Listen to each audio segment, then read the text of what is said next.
Bro Talakona అడవుల్లో అసలు అక్కడైతే ఎంట్రీ నిషేధం అనమాట. అయితే కొంతమంది యువకులు, ఒక ఇద్దరు యువతులు వీళ్ళంతా ఏదో హల్చల్ చేశారని చెప్పి పోలీసులు వెళ్ళేసరికి అక్కడంతా అందరూ షాక్ అయ్యారని చెప్పి అసలు ఏం జరుగుతుంది? అయితే ఇప్పుడు అన్నమయ్య జిల్లా రాజపేట పరిధిలోని ఇక్కడ తలకోన అడవులు అంటే ప్రతి ఒక్కరు కూడా తెలుసు, అవి ఒక సహజ సిద్ధమైనటువంటి అడవులకు ఖచ్చితంగా ప్రజెంట్ జనరేషన్లో అడవులు అంటే చాలా తగ్గిపోతున్నాయి. సో ప్రజెంట్ అందరూ కూడా అడవుల్ని నరికివేయడం కావచ్చు, ప్లాట్లు చేయడం కావచ్చు. సో ఈ విధంగా మొత్తం అడవులు అనేవి రోజు రోజు తగ్గుతూ వస్తున్నాయి. సో అలాంటిది ఇప్పుడు సహజ సిద్ధంగా ఏర్పడినటువంటి ఈ అడవులు మాత్రం ఖచ్చితంగా రాజంపేట మొత్తానికి కూడా ఒక తలమానికంగా ఉంటూ ఉన్నాయి.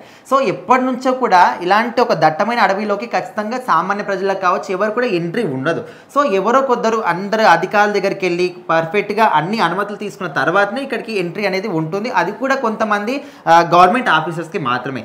అయితే ఇప్పుడు ఈ తలకోన అడవుల్లో కొన్ని అసాంఘిక చర్యలు జరుగుతూ ఉన్నాయి. కొంతమంది యువతులు కావచ్చు, యువకులు కావచ్చు ఇక్కడికి వచ్చి అంటే అనుమతులు లేకుండా ఎంట్రీ అవ్వడం, అందులో పార్టీలు చేసుకోవడం, సో ఇదంతా కూడా జరుగుతుంది. దానికి తోడు కొంతమంది యువకులు పోలీస్ డ్రెస్ వేసుకొని మేమే పోలీసులం అని చెప్పేసి ఇలాంటి చర్యలు కూడా ఏం లేవు. ఇక్కడ అందరూ కూడా రావచ్చు, ట్రెక్కింగ్ చేయొచ్చు, ఇక్కడ అంత ఫారెస్ట్లో ఎంజాయ్ చేయొచ్చు, ఫంక్షన్స్ చేసుకోవచ్చు, ఇలా రకరకాలుగా వాళ్ళని మభ్యపెట్టి సో ఈ విధంగా అడ్వర్టైజ్ చేసి మరి వాళ్ళని అయితే పిలిపించుకోవడం జరుగుతుంది. సో మళ్ళీ వాళ్ళు ఏం చేస్తున్నారు, వాళ్ళు ఎవరైతే ఫంక్షన్ చేసుకోవడానికి కావచ్చు, ఎంజాయ్ చేయడానికి వస్తున్నారో ట్రెక్కింగ్ చేసే వాళ్ళు, సో వాళ్ళకి అడ్డుగా వచ్చి దుండగుల్లాగా వచ్చి కూడా మళ్ళీ వాళ్ళే డబ్బులు లాక్కోవడం కావచ్చు ఫోన్లో, సో ఈ విధంగా దొంగతనాలు చేయడం కావచ్చు, ఇదంతా కూడా చేస్తున్నారు. సో మొత్తం వీటన్నిటికీ వాళ్ళే ఒక సూత్రధారే, దాని గురించి చెప్తున్నారు వాళ్ళే, అడ్వర్టైజ్ చేస్తున్నారు వాళ్ళే, వాళ్ళని తీసుకొస్తున్న యువకుల్ని తీసుకొస్తున్నారు వాళ్ళే, మళ్ళీ మధ్యలో వాళ్ళకి అడ్డుపడి దొంగతనం చేస్తుంది కూడా వాళ్ళే. సో ఇలాంటి చర్యలు జరుగుతున్నాయని రీసెంట్గానే గవర్నమెంట్ దృష్టికి అయితే వెళ్ళింది. సో ఇమ్మీడియట్గా పోలీసులకు తెలిసినప్పుడు వాళ్ళు వచ్చిన వెంటనే అక్కడ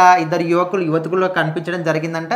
సో ఇక్కడ ఇండైరెక్ట్గా అంటే అనుమతులకు వ్యతిరేకంగా మీరు ఇక్కడికి రావడమే కాకుండా పార్టీలు చేసుకోవడం, సో అక్కడ వెళ్ళిన వాళ్ళ మీద కేసు పెట్టారు, ఎవరు తీసుకొచ్చారో వాళ్ళ మీద కేసు పెట్టారు, ఎవరైతే పోలీస్ డ్రెస్ వేసుకొని దొంగతనాలు చేస్తున్నారో సో వాళ్ళ మీద కూడా కేసు చేశారు. సో మొత్తానికైతే ఇలాంటి సహజ సిద్ధంగా ఉన్నటువంటి అడవులను కాపాడుకోవడం ప్రతి ఒక్కరి కూడా అదొక బాధ్యత. సో అలాంటి వాటిని మర్చిపోయి ఈ విధంగా ఎవరు కూడా ఉండరు. సో ఇది ఖచ్చితంగా కూడా ఫారెస్ట్ ఆఫీసర్ యొక్క నిర్లక్ష్యం వల్లనే జరుగుతుంది. వాళ్ళు ఖచ్చితంగా రూల్స్ అని అండ్ స్ట్రిక్ట్గా ఉంటే, అలర్ట్గా ఉంటే ఎందుకు ఇలాంటివి జరుగుతాయి అనే విధంగా కూడా పోలీసులు వాళ్ళని కూడా కొంచెం హెచ్చరించడం జరిగింది. సో ఇక మీదట ఇలాంటివి జరగకుండా చూసుకోండి అని ఫారెస్ట్ వాళ్ళకు కూడా వాళ్ళు కొన్ని ఆదేశాలు కూడా జారీ చేశారు.